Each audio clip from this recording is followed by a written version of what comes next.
right, welcome to our Lake Central Monday, January 3rd meeting. We are going to start with an organizational meeting. We're going to do the pledge during our regular board meeting. So please sit down and thank you. So with that, we will move into our organization of the Board of School Trustees for 2022, election of officers. Madam President, Yes, Mr. I'd Marshall. like to make the nominations for elective officers of President, Vice President, and Secretary all at once. I've contacted Lisa Tanzel down at ISBA. This is an acceptable practice, so it's a little bit out of the ordinary. For the office of President, I'd like to nominate Cindy, Suze, and Vice President Jennifer Medlin, and Secretary Nicole Kelly. We have a nomination. Do we have a second? I will second that motion. We have a second by Mrs. Kelly. Are there any other nominations? Hearing none, we'll have to do individual roll call as Dr. Malkow is joining us via live stream. Mr. Marshall? Aye. Ms. Kelly? Aye. Dr. Medlin? Aye. Dr. Malkow? I'm sorry? Oh, Dr. Malkow? I'm sorry, did you say my name? I did. Okay. I need to split my vote. So I would be I don't know if you want me to vote nay for everybody. I would support secretary position, president position. I would not support the nomination for the vice president. And I am a yay. So with that, all positions do pass. So now we'll move on to B, reaffirmation of school board's code of ethics.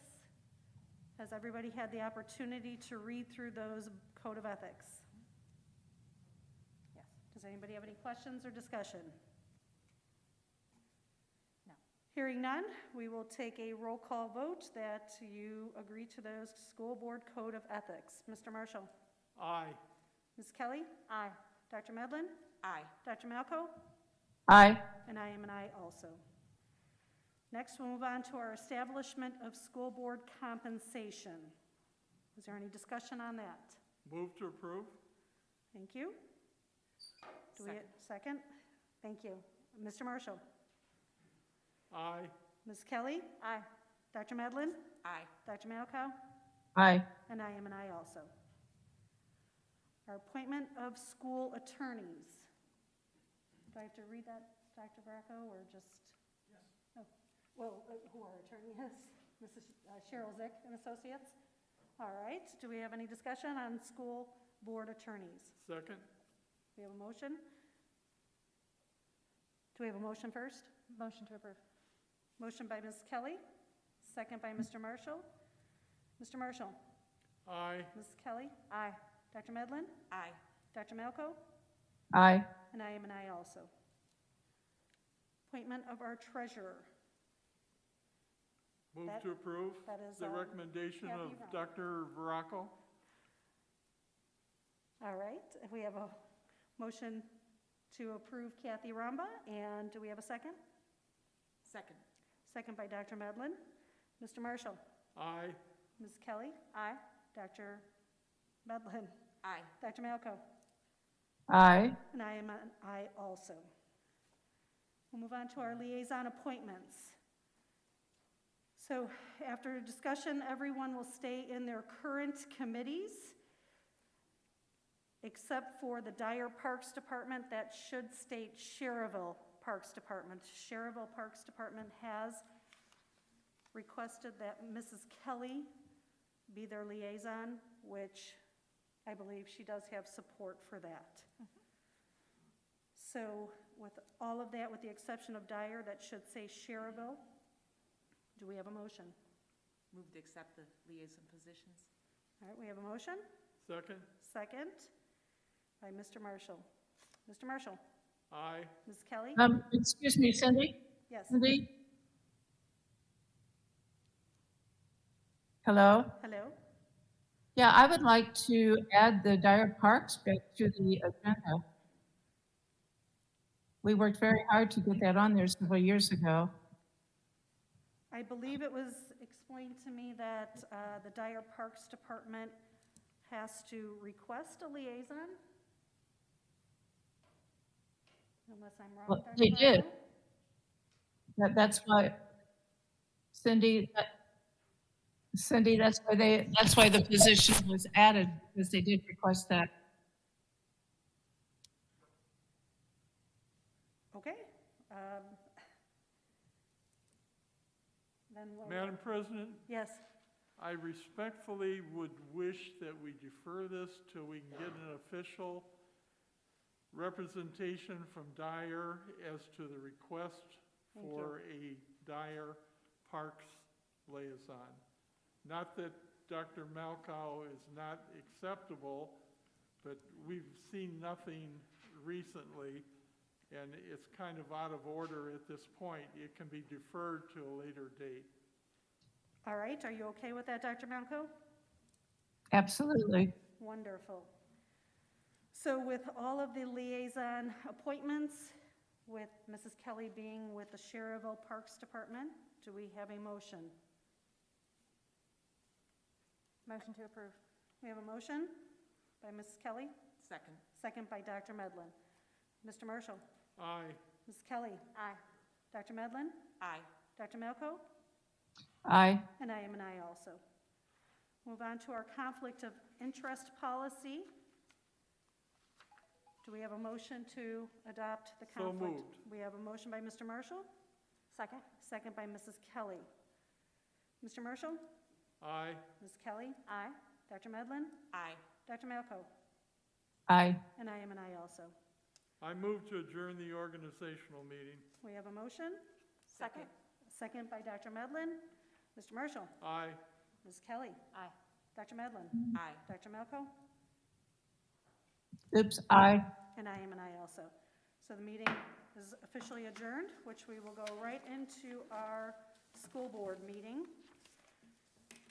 So I'm calling our school board meeting to order Monday, January 3rd. If you'll please join us in the Pledge of Allegiance.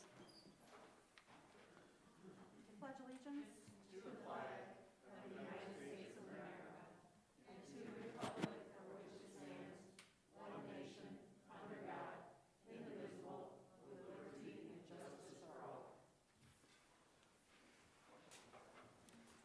Thank you. We will move right into our agenda, approval, deletions, additions. Dr. Baracco. Thank you, Mrs. Suze. We do have a couple of amendments to the agenda this evening. First, under Roman numeral 7A, I have added 2 in-person learning to begin second semester. Since we put out a correspondence to families today, I want to provide some information to the board as well as anybody who's in the audience or listening at home, some of the rationale for that decision. Also, under Roman numeral 7C, Dr. Bracy is not here this evening, so her COGAT update will be at our next scheduled meeting.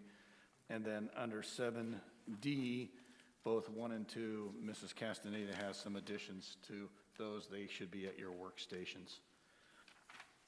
Thank you. Do we have a motion? Motion to approve. We have a motion by Mrs. Kelly. Do we have a second? Second. Second by Dr. Medlin. Any discussion? Hearing Larry, none. excuse me, but will my copies be at the front desk? I'm sorry, say that again? Will my copies be at the front desk? Will the copies be at the front desk? Her copies? Yes, that'll be at the front desk for you. So, Mr. Marshall? Aye. Ms. Kelly? Aye. Dr. Medlin? Aye. Dr. Malco? Aye. And I am an aye also. Thank you. So we'll move into correspondence. Do we have any correspondence this evening, Mr. Marshall? I respectfully defer to the new secretary, Representative Kelly. Thank you. Mrs. Kelly, is there any correspondence? Nothing to report this evening. Thank you. With that, we'll move into our liaison committees. Mr. Marshall, do you have anything to report this evening? I do not. Ms. Kelly? Nothing this evening. Dr. Medlin? Nothing to report. Dr. Malco? I have nothing to report on either legislative or education foundation.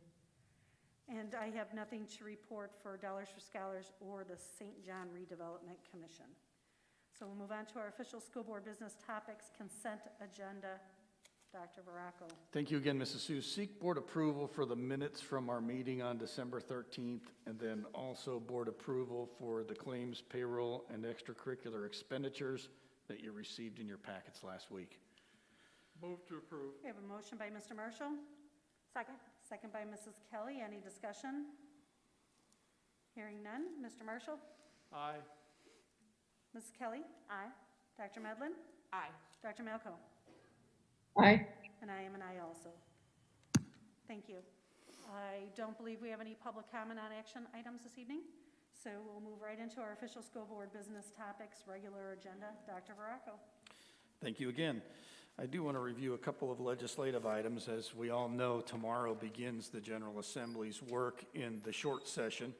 The short session is designed to not cover too many financial items. It is expected to be over somewhere around the middle of March. And I believe at the organizational day meeting, they confirmed that they do intend to be done by the middle of March.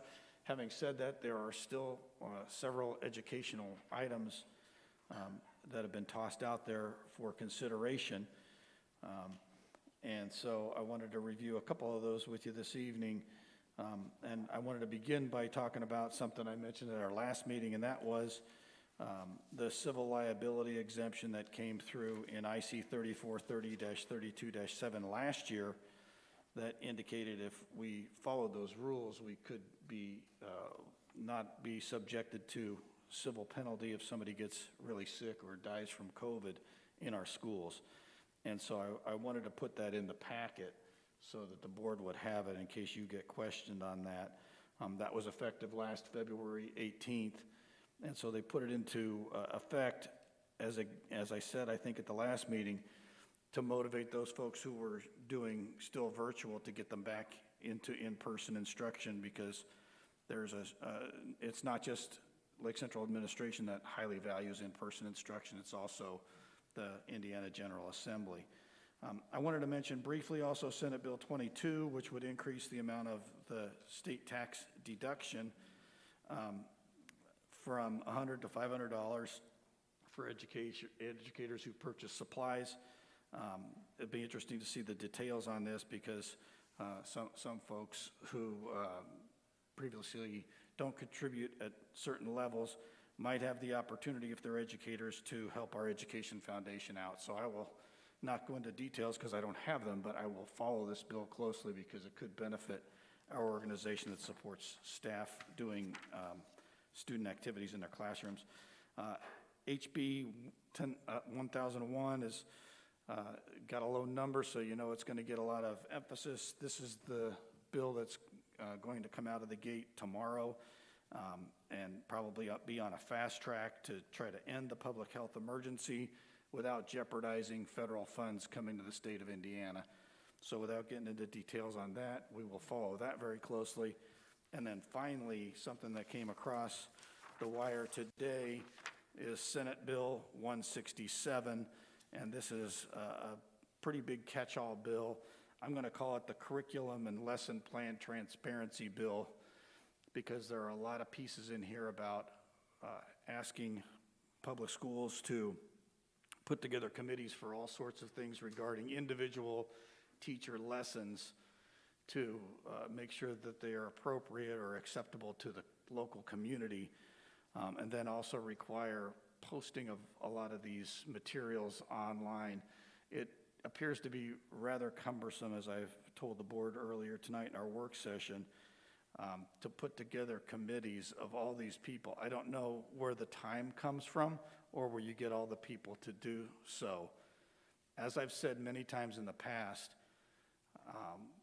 sometimes it's hard to draw information from your children when they come home from school. They don't want to talk about what went on in their classroom, but if you're persistent enough, you can usually get them to talk about the things they like and the things they didn't like. And if our parents make a concerted effort across the state to do that, not just at Lake Central, I think it would uncover anything that somebody would find offensive or troubling or questioning. And at least all the administrators I know will be quick to investigate if somebody says, hey, I think they're talking about some stuff in the class that doesn't have anything to do with the curriculum. So I just want it to be on everybody's radar that Senate Bill 167 could be really problematic for us, because I don't think there's enough time in a day to accomplish what it looks like they want done. And so I just wanted to make sure the board knows that through our leadership organizations of the superintendents and the school boards association and the principals association and maybe even Rob's business officials, although this is sort of out of their lane, we're going to express our concern with the time required to meet all these things that they have listed. Of course, it's just the first draft, so it will change a lot. But I have to tell you, at first glance, it looks problematic. So I wanted to talk about that. Any questions about legislation? I mean, it hasn't started yet, so it's, but we will have them, and I will continue to bring stuff to you because I think it's important, because it impacts the way we do business. And as I've said many times, we're all struggling to get through the regular school day given the circumstances we're dealing with, and springing a whole lot of changes on top of that. You know, the timing isn't great. Not that we don't want to get better. We always want to continue to move the organization forward, but we want to be reasonable about it too. My second item is just to... Larry, before you move on, either Dr. Malkow or yourself, in the recent reorganization of legislators, did Northwest Indiana lose any representation in the gerrymandering, or whatever you want to call it? Well, the election is this. The election's going to be this fall, so we won't know until. I mean, the territory's changed, but we won't know how that plays out until November. I appreciate that, but proposed legislation, you know, during the election and everything like that, are we going to lose any representation? If it goes through, it has to be voted upon. When you say lose representation, I'm not sure I know what you mean. We all are going to continue to have somebody in the House and somebody in the Senate. Could our district be carved up to where it's not just Mr. Slager? Maybe. I haven't studied those maps. Okay. I'll back off on that and pursue that later. All right, thank you. So, you know, as we went through the holiday break and we continue to watch the data, and we have seen that cases have gone up. But having said that, as we as an administrative team continue to view the Indiana Department of Health webinars, last week's version they called a special one after the CDC made their adjustments to quarantine and isolation periods. They didn't bring up the idea of public K-12 schools in Indiana needing to transition to e-learning. That did not come up in their entire presentation. As I've said many times to constituents via email and on phone calls, our ongoing focus has been hospitalization, because we don't want to see, you know, hospitals have to choose who to provide care to. But when hospitalization or hospital capacity becomes a crisis, is really up to the Board of Health to determine and share with us. And then the other piece that we're going to study every day is our staffing levels, which we have been providing the board with a list of those case counts that we get from our schools each and every day. And so while, you know, we report to you when they're COVID related, we are also following flu and other things too, because if we don't have staff, we don't have staff. And fortunately, those cases have been good for us up to this point. It's important to know that heading into tomorrow, it looks like we have 6 or 7 staff members who won't be able to be in attendance. Some of them will be coming back on Wednesday, some not until later, and we can have some new cases as we sit here this evening. We won't know until tomorrow. But the current reported cases do not demonstrate significant absences. I think that's an important piece for us. We can staff our buildings, because if you go back to November of 2020, our problem was we couldn't. And that's why we went to e-learning for a short period of time. So our departments of health do monitor the data. They talk about the capacity of hospitals. We see reports from them. Some experts are indicating they think this new variant could be milder, which would, mean fewer people who actually test positive have to be hospitalized or need oxygen or serious care.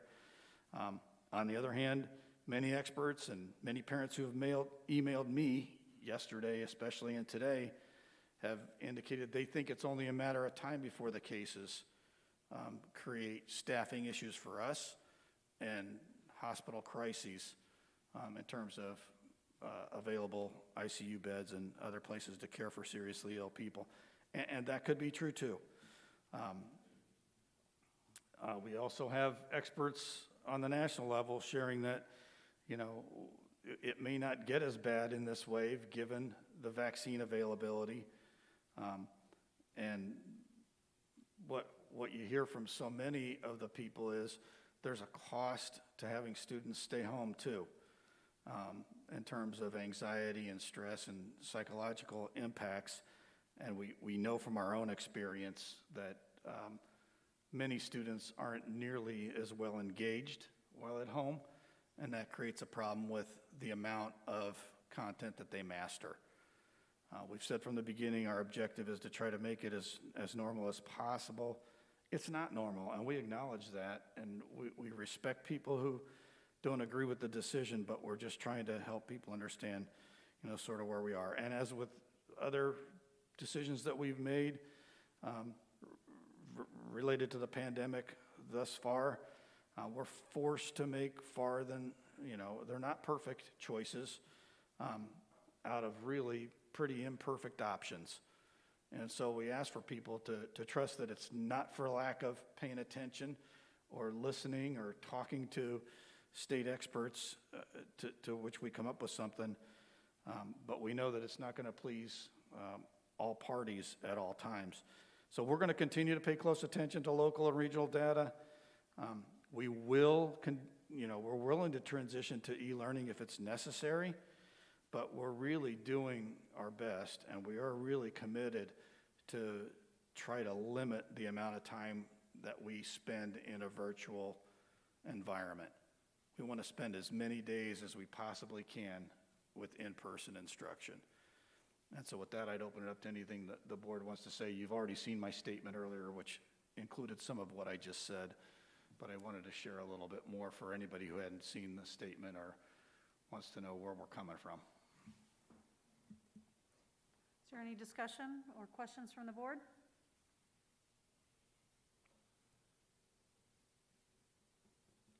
Hearing none, thank you. So we'll move on to our Director of Human Personnel Resources, Mrs. Mucha. Thank you very much. We are recommending that the following personnel be approved. We have a motion by Mrs. Kelly, Second? second by Mr. Marshall. Any discussion from the board? Hearing none, Mr. Marshall? Aye. Mrs. Kelly? Aye. Dr. Medlin? Aye. Dr. Malko? Aye. And I am an aye. Motion passes. Thank you. Thank you very much. We're fortunate tonight here to have some reports from our middle school athletic, and representing our middle school is Lisa from Grimmer, and she's going to give us the details for all three of the schools because she's just that lucky.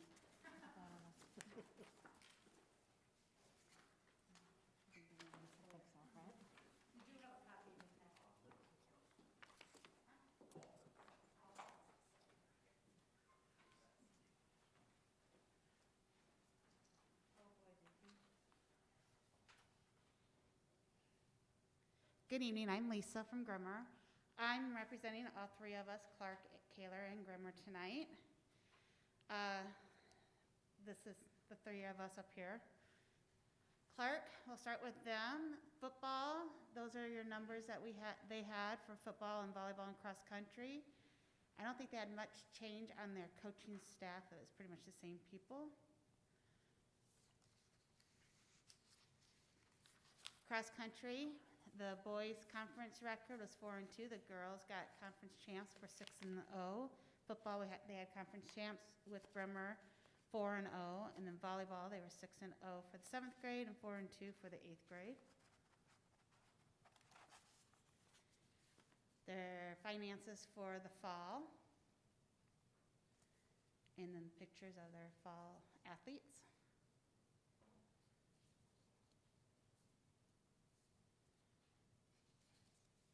Grimmer, those are my numbers this year. I had an 8th grade volleyball coach I had to hire for this year because I forgot what happened to her. Huh? Oh, our 8th grade coach became a dean. That's what happened to her. Okay, sorry about that. Just a lapse. Our recognition, 7th grade volleyball was 5-1, so it's 8th grade volleyball for conference.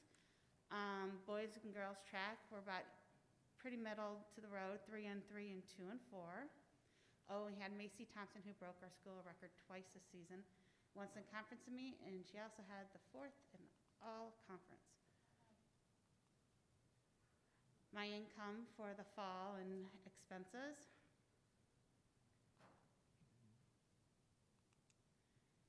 Just some upcoming purchases. We're going to be we purchased new volleyball uniforms. It was that time to do for this year. And then I'm going to be looking at getting boys and girls basketball uniforms updated for next year. And I only have my 2 pictures because I didn't get my cross-country ones yet. All right, this is Kaler's, their coaching staff. And again, there's very rarely changes in their numbers over to the right for their teams.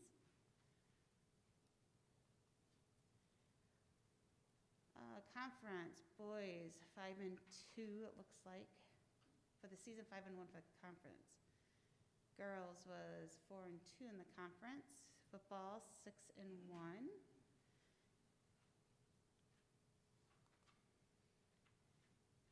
And if you can read that, that's their income and expenses for the year, or for the fall, I'm sorry.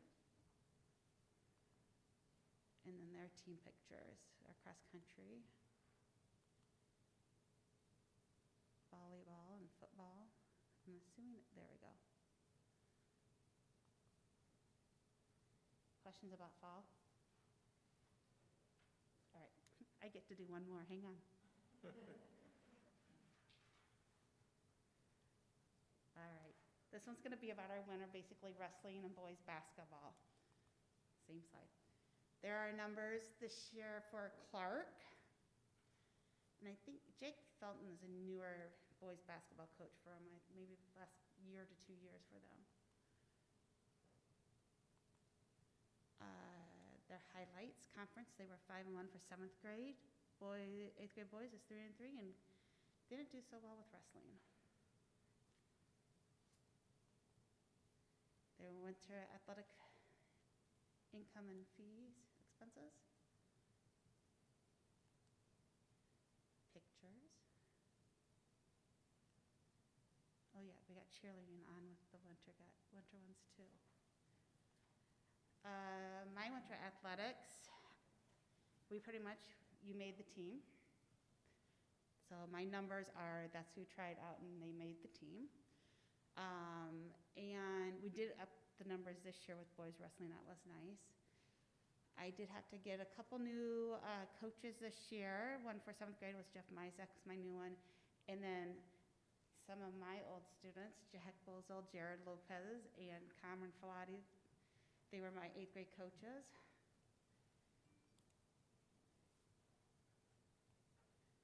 Recognitions, conference record for 7th grade was not so well with my small numbers, 1-5. 8th grade is 4-2. We had a conference tournament right before Christmas break, and those 8th graders played so hard. They had few numbers that day, and they went to the semifinals and lost by like a couple points. They fought pretty hard. And then just the expenses for the income and the expenses for during wrestling. and pictures. Well, I don't think, did I label them? No, I didn't. All right, this would be Kaler's, their coaches and their numbers. And the conference, let's see, 8th grade is 3 and 3. Their 7th grade, yep, they got first in the conference tournament. That's what I was thinking they did. And they were 5 and 1 in the conference. Preston looks like they're 6 and 0 for the conference, and first in conference, it looks like. And then their income and expenses throughout the wrestling and boys basketball. And pictures. And I do know, I talked with their coach, their 7th grade coach is their first year, that won the conference tournament. He was pretty excited about that. And then the wrestling and cheerleaders.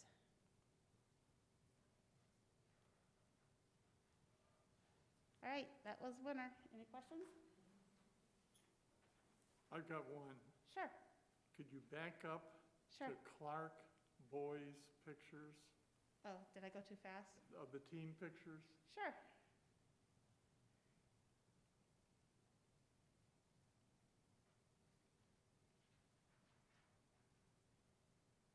The boys basketball, No, that's, And then oh, there it is, wrestling. down there. the wrestling? Wrestling. The one boy in the back row, I didn't realize it was wrestling. Oh, Is he tall or? compared to the guys in the back row, yes. Okay, Well, he's probably, I'm just looking at the guys in the back row of the basketball. yeah, He's probably about average height for whatever grade level he is, because the other guys are pretty tall. You can tell by the hoop. And they're all sitting at that free throw line. And the back row, the other two, they're hitting that hoop, where he's not quite hitting the hoop. it in that last one. it just struck my eye, so. Thank you. That's okay, you're welcome.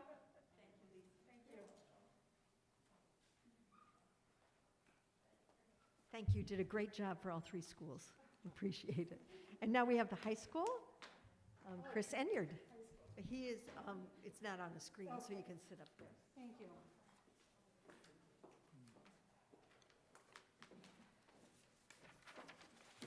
Ready? Good evening. At your station, you have a packet. Dr. Malkow, they have a packet for you that will be at the front desk for you. On the first page, you have our total numbers.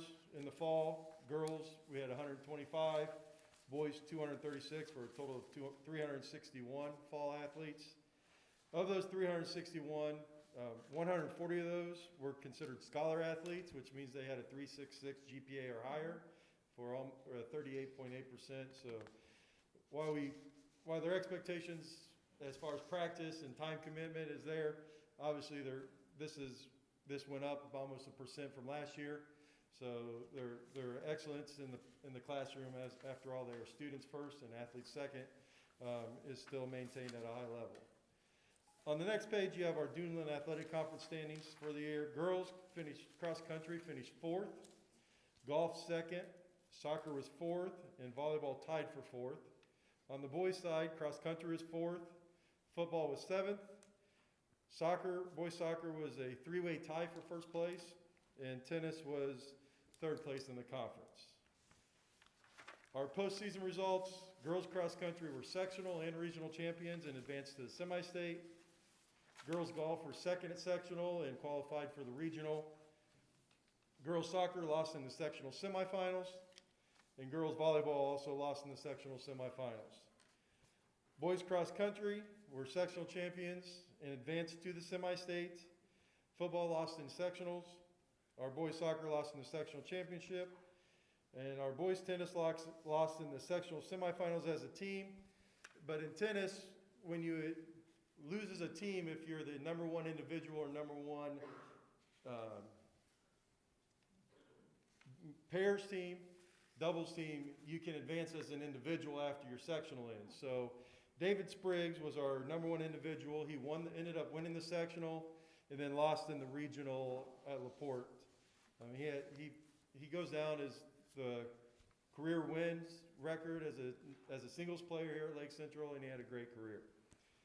On the next page is our income. In my 7 years at Lake Central, this is the highest fall total as far as total income, especially in gate receipts.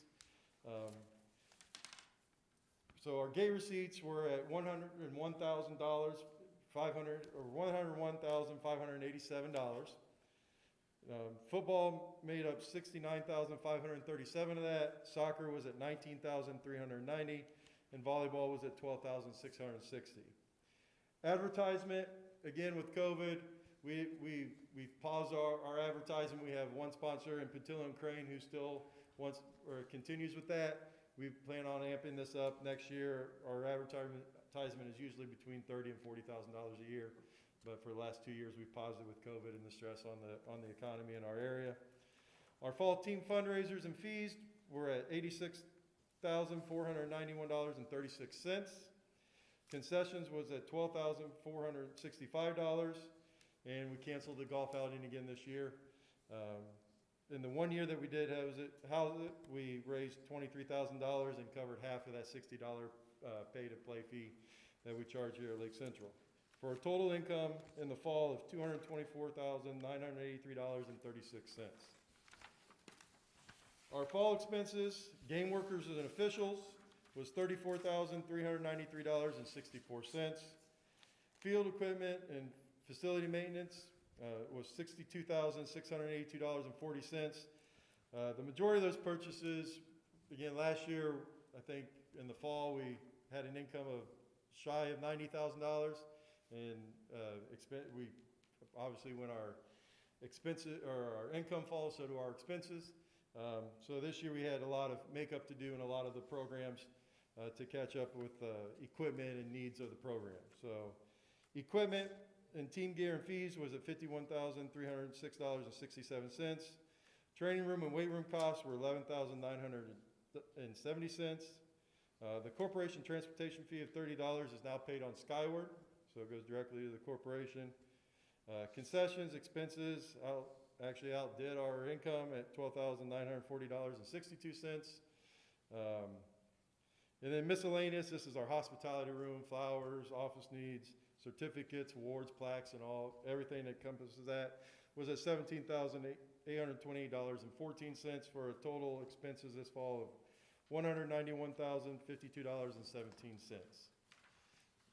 So we always try to, whatever we bring in, we try to put back right into the program. So that is our fall seasons in a nutshell. Are there any questions? Ms. You left the meeting. Yeah, we lost you, Janice. Can you hear me? Yes. Yeah. Okay. Mr. Inyard, what is the policy for elderly people getting into games today? Can you understand me, first of all? I think I got you. So Yeah, do they have an option besides that link? In other words, can they pay cash? Electronic link. So elderly in the community, if they're a senior citizen, if they live in the school district, they can come in the athletic office, they can get a senior citizen pass for $2, one-time fee, pays for the cost of the card, and that gets them to every home contest outside of tournaments for the duration of however long they want to come. Oh, really? Yeah. Oh. So the only caveat is that they have to live within the district lines. Correct. So, Right. uh, And then other elderly people that may be coming in to see their granddaughter, their grandson, what are policies for them? So our gates are cashless, along with Crown Point, Chesterton, and LaPorte have all went cashless. So we take credit card at the gate. You can we purchase it in advance. For big events, like when we hosted the girls' game against Crown Point, when we're going to pick up a lot of fans and a lot of people outside of the district that might not, or our opponent that may not have that information, we have a cash box there available at select events as well. Okay. All right, and then one other question. What is the policy for leaving during the middle of a game? Students, no, but adults, yes, correct? Depends on the event. So we have football, we don't allow any pass outs during the game, coming or going without escort by our security. The other events were a little more lax in it, but we encourage you, if you bought a ticket to watch a game, that's what you're there to do. Unless you're just running out to your car to grab something, there's really no reason to leave once you've entered the event if you're there to watch it. Well, I think these were parents that had to run home, help another son or daughter at home, and they were not allowed to enter back into the game. So I just had a question about that. I don't think that's ever been the case Okay, of not allowing somebody back into an event, even if they did leave.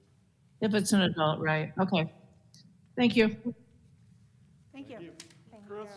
Chris, I just want to make an observation in general.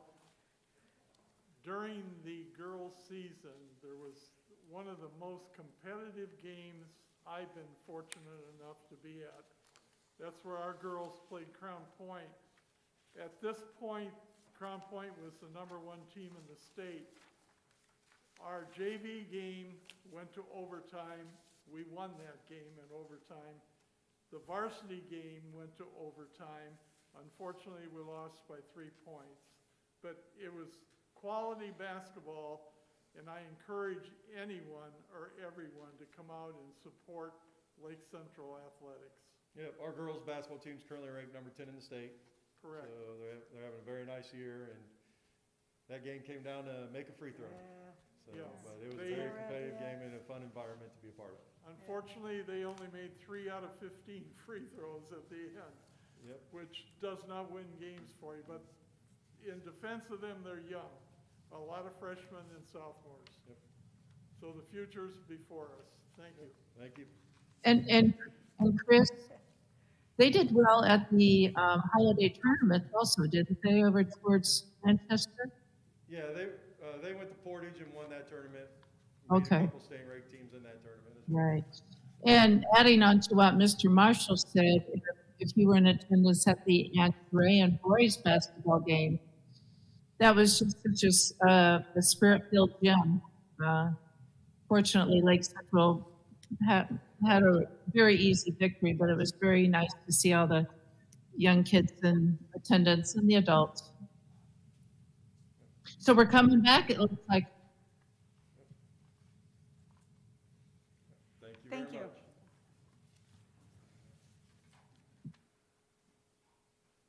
All right, we'll move on to our Director of Secondary Education, Mrs. Castaneda. Thank you. In the revised copies of the board packet that you received this evening, for my first item, I am seeking your approval for the professional leave request. Motion to approve? We have a motion by Mrs. Kelly, Second. second by Dr. Medlin. Any discussion? Hearing none, Mr. Marshall? Aye. Mrs. Kelly? Aye. Dr. Medlin? Aye. Dr. Malco? I do not have the changes, so I will abstain. All right, and I am an aye also, so motion passes. Thank you. And for my second item, I am seeking your approval for the revised field trip request that you received this evening. Move to approve the field trip request? We have a motion by Dr. Medlin, Second? second by Mrs. Kelly. Any discussion? Hearing none, Mr. Marshall? Aye. Mrs. Kelly? Aye. Dr. Medlin? Aye. Dr. Malco? I could not understand, are there changes to the document that was sent to us? It was a field trip request. But is it was revision as a well. change from what was sent to us? Oh, it was a revision as Yes, well, so she's so, abstaining, I yeah, believe. you won't have that in front of you. Okay, so I would not have that, so I'll abstain. All right, and I am an aye, so the motion passes. Thank Thank you. you. Move on to our Director of Student Services, Mrs. Gramala. Thank you. My first item tonight is to just review the information that was in your board packet regarding our annual student count for our students with disabilities. You will see, I'm not going to go through it page by page, but you'll see we had a large increase in what we call our APC funding. So those are the additional dollars we receive for students with disabilities. Overall, we only had an increase of 11 students. However, we did have a per student funding increase in 3 of the 4 areas. So we have 4 different groups that we receive. They break our students up into. So that's great news, and thanks to our state legislature for understanding that the dollars we receive don't even come close to what we're spending on students, so we appreciate that increase. This is our largest overall number of students since 2013, so that was sort of the first year I started tracking this. So our total student population of students with disabilities is the highest it's been since then. So then the second part of that is just looking at every year the Department of Ed sort of reviews our special education programming and looks at 2 different things for us. So our compliance and reporting, so that's are we following the rules and are we reporting data how we're supposed to and when we're supposed to. And then they also look at our outcomes for students. So our overall rating was meets requirements, which it has been the past several years. We did drop from a level 1 to a level 2. And there were a couple different reasons for that. So with our compliance, we, every 4 years, we're monitored on our transition IEPs. And those are the IEPs we write to help students plan for their time after high school. And we had an issue with compliance on those, meaning as the Department of Ed, they pull 10 of our IEPs and review them. They had issues with the goals we were writing for students. So we dropped on our rating for that. Because of that, we've already retrained our teachers. We did some preemptive training knowing we were going to be monitored. And then those teachers whose IEPs were pulled have been retrained, and we've corrected those IEPs. So we've addressed that issue. We also are being told we had an issue with reporting. I've talked with Teresa Scherzinger about that. She doesn't agree that there was an issue with reporting. And unfortunately, with the turnover at the Department of Ed, I've asked the question 4 or 5 times now, and I haven't gotten an answer. So I'm asking for clarification on what they're saying the issue is, and I've not gotten a response. So that's a little problematic, and I'm seeing that I work with several different grants and different student populations, and there seem to be a lot of holes at the Department of Ed right now. So it's very difficult to get responses. You know, the second part of that as far as our results, so they look at our outcomes for students with disabilities. I don't think it was any surprise to anyone that students with disabilities did not fare well with all the upheaval we've had during the last 2 school years. So we had many of the same problems with our students with disabilities that we've seen with our general ed population. I-Learn scores dropped. Our iRead 3 proficiency is still high, but it decreased from what it had in the past. And then another large impact we had were our iSprout results, which is our assessment we use for our students in preschool. We had a large number of preschool students choose e-learning. We were told by the Department of Ed we still had to assess those students. So knowing what anybody knows about preschool, not attending is not going to be as effective as attending. So we did see less progress in those students also. So definitely some things for us to work on. Overall, we're still, like I said, in that meets requirements area, but we are certainly feeling the effects of 2 school years of uncertainty and kids in and out of school. So that is that information. Any questions about that? Okay. And so for some happier news, we have 2 schools who have earned the Special Olympics Unified Champions banner. And those are 43 elementary schools in Indiana earn that banner, and we have 2 of them here within Lake Central. We did hit a little bit of a pause on our Special Olympics activities at the elementary level due to COVID. So the banners were actually earned through the 19 through 21 school year. So they, instead of an annual banner, they kind of combined some years. But to earn the banners, our schools had to raise money for Special Olympics, so it was a minimum of $250. Our schools raised more than that. And also participate in inclusive activities throughout the school year. So back in the good old days, pre-COVID, we were able to hold our unified game day. We haven't been able to do that since. However, our schools have done individual school activities. We just haven't been able to do it on a district scale. So this is just one of the many ways that Lake Central sort of shows how we value the diversity in our student population and also how we continue to strive to be more inclusive for all students. So I am very happy to introduce from Pratsman, we'll start with you guys. We have Janet J.O., Devin Moore, and Cassie Kaufman. Those are three of our teachers from Pratsman.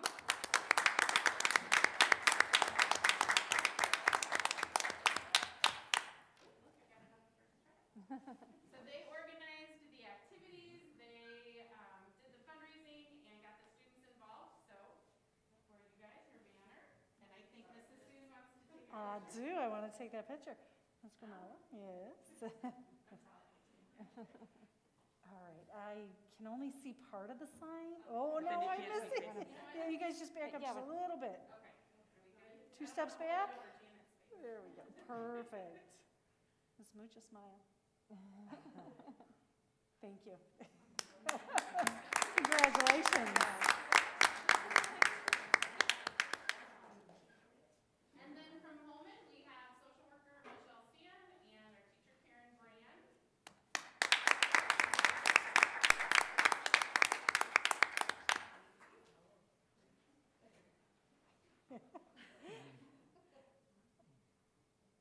And can you just hold up your end just, there we go, perfect. Thank you, ladies. Congratulations.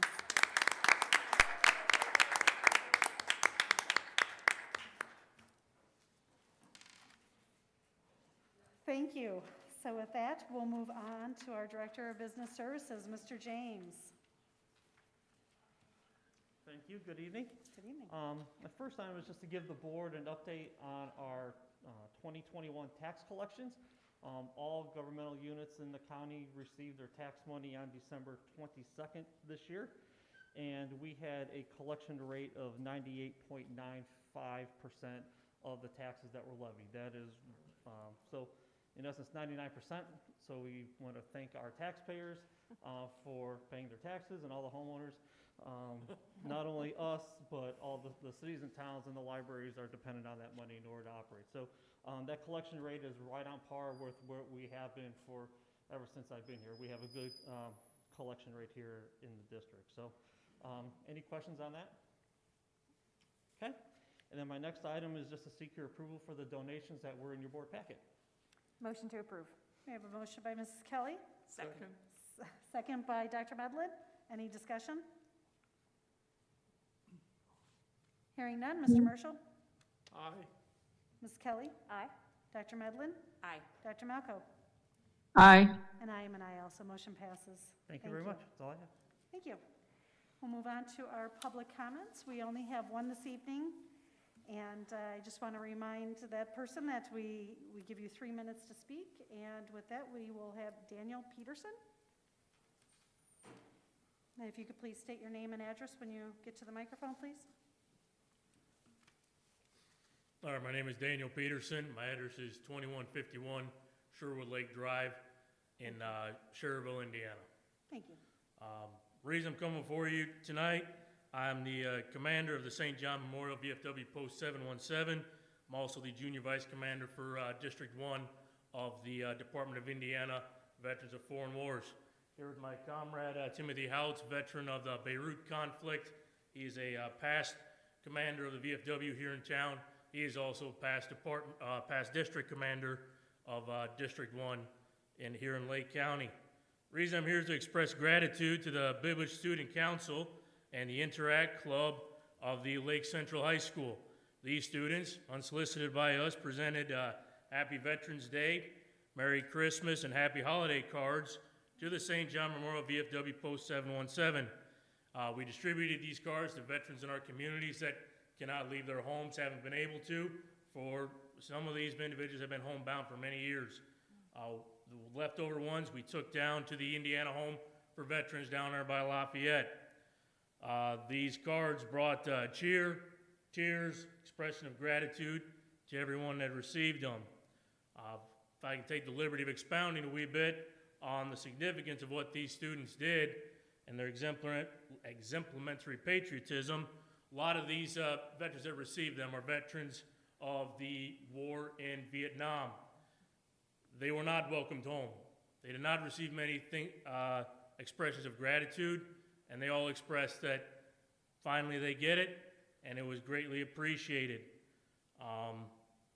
So on the behalf of St. John Memorial Post 717, District 1, Department of Indiana, and the Indiana Veterans Home, I'd like to thank your students for this, and I hope the school board can help us in continuing to recognize the exemplary patriotism these students demonstrated.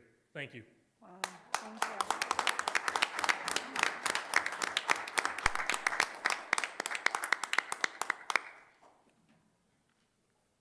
Speechless, wow. Mrs. Seuss, could I add something? Yes? Go ahead. I don't think that she will find another school corporation as patriotic as Lake Central. Throughout all the schools, there's a great support for our veterans. And then Dr. Rocco, that leads me into a question. Is the lobby in the high school finished yet with the plaques? The veteran plaques? In the high school? I couldn't understand, I'm sorry. I believe she was asking if the veterans wall in the high school, if the plaques have made it onto that wall that Mr. Begley previously had started. I'll have to look into that, I'm not sure. Thank you. Thank you. All right, with that, we'll move on to our board comments and considerations of future agenda items. We'll start with Mr. Marshall. I have no particular comments. I'd like to personally thank the gentleman that stopped this evening from the VFW. I personally had two brothers serve in the Vietnam conflict. I myself am not a veteran, but I respect to the 1000th degree what they do for us. Thank you, gentlemen, for coming. Thank you. Mrs. Kelly? I'd just like to welcome back our students and staff and best wishes for a successful second semester. Great. Thank you. Dr. Medlin? I just want to say, I know this is a very difficult time for students and for teachers and for administration, and we're dealing with, this ongoing difficult COVID. I don't know, it's been difficult, and I just appreciate everything everyone's doing to work together as a team. Thank you. Dr. Malco?